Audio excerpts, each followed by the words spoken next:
Trending na trending ngayon sa social media ang latest episode ng teleseryeng Darna ng ABS-CBN. Ang dalawang main cast kasi na sina Joshua Garcia at Chanela Salvador ay nagkaroon ng isang mainit na eksena kung saan naghalikan sila. Take note, hindi lang basta halikan dahil laplapan ang naganap at tila may kasama pang dila. In Filipino K-drama term nga, nagmukbang ang dalawa.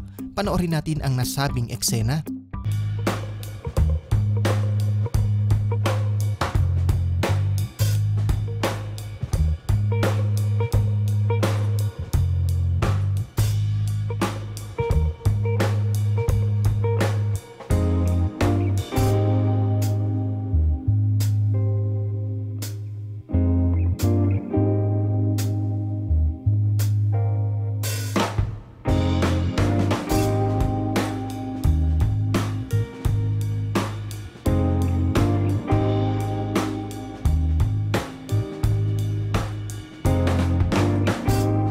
Bagamat pinagpipiestahan ngayon sina Joshua Garcia at Chanela Salvador dahil sa kissing scene nilang ito, para sa dalawang artista ay trabaho lang ito at walang personalan. Ipinapakita lang nila dito ang pagka-professional nila bilang mga artista.